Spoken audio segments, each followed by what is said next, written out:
Good afternoon. This is Engineering News, and I'm your host, Reece Thomspon.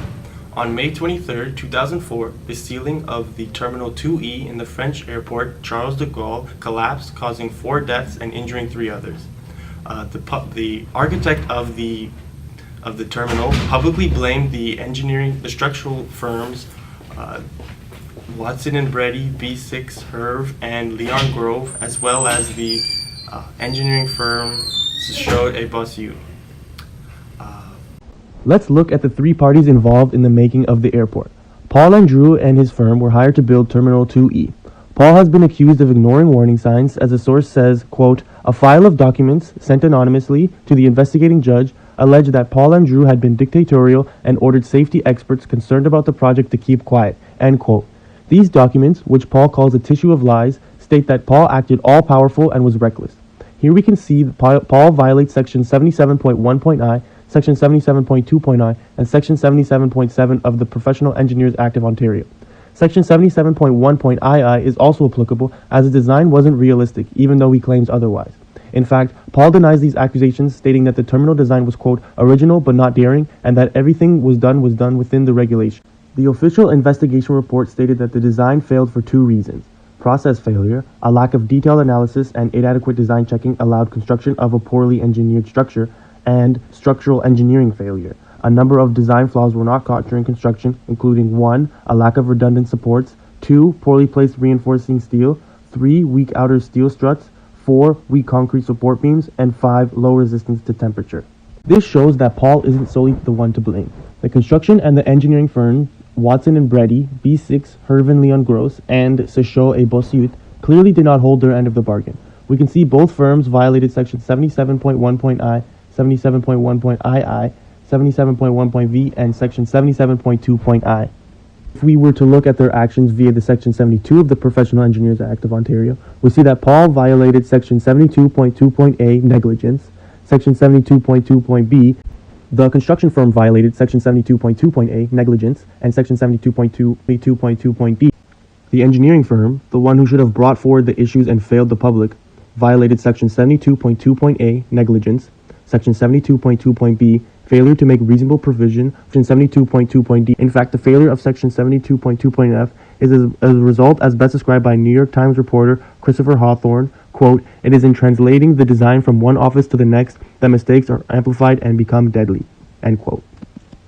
What was once considered pride of France, there has been multiple reports and articles analyzing what made the terminal fall, but very little has been done to find the guilty party.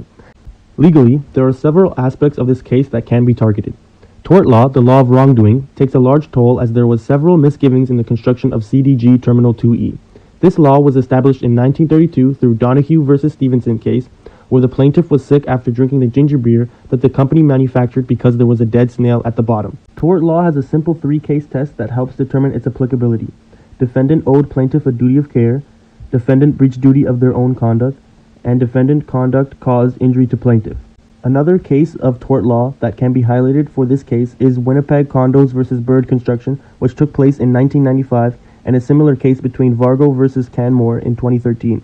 In both these cases, the original construction companies were accused of wrongdoing by the occupants regardless of there being no contract. In the case of CDG Terminal 2E, there was also evidence of lax in construction and negligence in duty of self-conduct. To provide a brief view of this, let's go over some of the facts that have come out since the collapse.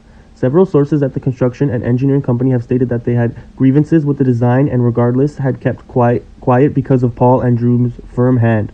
Many times it has been stated that Andrew ignored the structural engineering company's voiced concerns and continued work on the project as is.